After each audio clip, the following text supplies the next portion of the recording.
Stardom, ಐಷಾರಾಮಿ ಜೀವನ, ಸ್ವರ್ಗವನ್ನೇ ಧರೆಗಿಳಿಸುವಷ್ಟು ದುಡ್ಡು, ಇವೆಲ್ಲವನ್ನ ಮನರಂಜನಾ ಕ್ಷೇತ್ರ ಕೊಡುತ್ತೆ. ಈಗಿನ ಸೂಪರ್ ಸ್ಟಾರ್ಗಳ ಒಂದು ಸಿನಿಮಾದ ಗಳಿಕೆಯೇ 200 ಕೋಟಿ ರೂಪಾಯಿಗಿಂತ ಹೆಚ್ಚಾಗಿರುತ್ತೆ. ಅಂದ್ರೆ ಅವರ ದುಡಿಮೆಯ ವ್ಯಾಪ್ತಿ, ಗಳಿಕೆಯ ಸ್ವರೂಪ ಅರ್ಥವಾಗುತ್ತೆ. ಆದ್ರೆ ಇಂತಹ ಸ್ಟಾರ್ಡಮ್ ಕೇವಲ ಹೀರೋಗಳಿಗೆ ಮಾತ್ರ ಸಿಗೋದಲ್ಲ. ಸಿನಿಮಾದಲ್ಲಿ ದುಡಿದು ಐಷಾರಾಮಿ ಜೀವನ ಸಾಗಿಸ್ತಿರೋರು ಕೇವಲ ನಟನಟಿಯರು ಮಾತ್ರವಲ್ಲ, ಒಬ್ಬ ಸಿಂಗರ್ ಕೂಡ ಯಾವ ಸ್ಟಾರ್ಗೂ ಕಮ್ಮಿ ಇಲ್ಲದಂತೆ ದುಡಿದು ತನ್ನದೇ ಹೊಸ ಲೋಕ ಕಟ್ಟಿಕೊಳ್ಳುವಷ್ಟು ಹಣವನ್ನ ಸಿನಿರಂಗ ನೀಡ್ತಿದೆ ಅನ್ನೋದನ್ನ ನಾವಿಲ್ಲಿ ಗಮನಿಸಬೇಕು. ಅಂತಹ ಸೂಪರ್ ಸ್ಟಾರ್ ಸಿಂಗರ್ಗಳ ಸಾಲಿನಲ್ಲಿ ನಿಲ್ಲುತ್ತಾರೆ ಈ ಮಿಕಾ ಸಿಂಗ್. ಅವರ ಬಗ್ಗೆ ಹೇಳ್ತೇನೆ ನಾನು ಶ್ವೇತಾ. ನೀವು ಸುದ್ದಿಯಾನದ ಸಬ್ಸ್ಕ್ರೈಬರ್ ಆಗೋದಕ್ಕೆ ಮರಿಬೇಡಿ.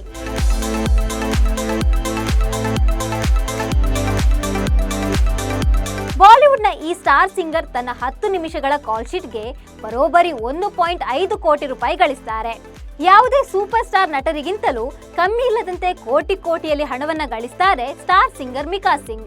ತಮ್ಮ ಬ್ಲಾಕ್ ಬಾಸ್ಟರ್ ಬಾಲಿವುಡ್ ಹಾಡುಗಳಿಂದ ಜನಪ್ರಿಯವಾಗಿರುವ 45 ವರ್ಷದ ಮಿಕಾ ಸಿಂಗ್ ಖಾಸಗಿ ದ್ವೀಪವನ್ನು ಕೂಡ ಹೊಂದಿದ್ದಾರೆ. ಮಿಕಾ ಸಿಂಗ್ ತಂದೆ ಅಜ್ಮೇರ್ ಸಿಂಗ್ ಶಾಸ್ತ್ರೀಯ ಸಂಗೀತಗಾರರಾಗಿದ್ರು.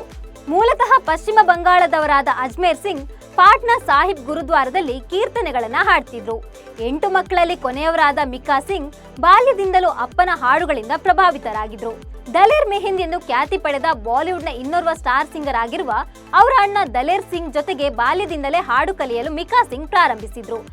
ಆದ್ರೆ ಬಾಲಿವುಡ್ಗೆ ಕಾಲಿಟ್ಟ ಮೇಲೆ ಜಬ್ ವಿ ಮೇಟ್, ಬಾ ಮುಲೈಜಾ ಮತ್ತು ದಿಲ್ ಬೋಲೆ ಹಡಿಪಾದಿಂದ ಮೌಜಾ ಹಿ ಮೌಜಾವರೆಗೆ ಒಂದಾದ ಮೇಲೊಂದು ಹಿಟ್ ಸಿನಿಮಾಗಳಲ್ಲಿ ಸೂಪರ್ ಹಿಟ್ ಹಾಡುಗಳ ಮೂಲಕ ಮಿಕಾ ಸಿಂಗ್ ಬಹುಬೇಡಿಕೆಯ ಸಿಂಗರ್ ಅನಿಸಿಕೊಂಡ್ರು. ಸಿಂಗ್ ಅವರು ಝಲಕ್ ದಿಖ್ಲಾಜಾ 2 ಮತ್ತು ಇಸ್ ಜಂಗಲ್ ಸೆ ಮುಜೆ ಬಚಾವೋ ಚಿತ್ರದ ಭಾಗವಾಗಿದ್ದಾರೆ. ಅವರ ಏಕ ವ್ಯಕ್ತಿ ಸಾವನ್ ಮೇ ಲಗ್ ಗೈ ಅಗ್ ಆಲ್ಬಂನ ಅನಂತರ ಮಿಕಾ ಸಿಂಗ್ ತಮ್ಮದೇ ಆದ ಛಾಪು ಮೂಡಿಸಿದ್ರು. ಈ ಗಾಯಕ ಸಿನಿಮಾದಿಂದ ಪ್ರತಿ ಹಾಡಿಗೆ 20 ರಿಂದ 22 ಲಕ್ಷ ರೂಪಾಯಿ ಚಾರ್ಜ್ ಮಾಡ್ತಾರೆ. ಇನ್ನು ಅನಂತ್ ಅಂಬಾನಿ, ರಾಧಿಕಾ ಮರ್ಚೆಂಟ್ ಅವರ ನಿಶ್ಚಿತಾರ್ಥ ಸಮಾರಂಭದಲ್ಲಿ ಹಾಡಿನ ಮೂಲಕ ರಂಜಿಸಿದ್ರು ಮಿಕಾ ಸಿಂಗ್. ಆ ಕಾರ್ಯಕ್ರಮದಲ್ಲಿ ಕೇವಲ 10 ನಿಮಿಷಗಳ ಪ್ರದರ್ಶನಕ್ಕಾಗಿ 1.5 ಕೋಟಿ ರೂಪಾಯಿ ಚಾರ್ಜ್ ಮಾಡಿದ್ರು. ಮಿಕಾ ಸಿಂಗ್ ಅವರ ಒಟ್ಟು ಆಸ್ತಿಯ ಮೌಲ್ಯ ಈಗ 66 ಕೋಟಿ ರೂಪಾಯಿ ಅಂತ ಅಂದಾಜಿಸಲಾಗಿದೆ. ಐಷಾರಾಮಿ ಕಾರುಗಳ ಜೊತೆಗೆ ಮಿಕಾ ಸಿಂಗ್ ತಮ್ಮ ಸ್ವಂತ ದ್ವೀಪವನ್ನ ಖರೀದಿಸಿದ್ರು. ಅದರಲ್ಲಿ ಒಂದು ಸರೋವರ, 7 ದೋಣಿಗಳು ಮತ್ತು 10 ಕುದುರೆಗಳಿವೆ. ಜೊತೆಗೆ ಖಾಸಗಿ ಜೆಟ್ ಹೊಂದಿರುವ ಗಾಯಕ ಎಂಬ ಖ್ಯಾತಿಗೂ ಮಿಕಾ ಸಿಂಗ್ ಪಾತ್ರರಾಗಿದ್ದಾರೆ.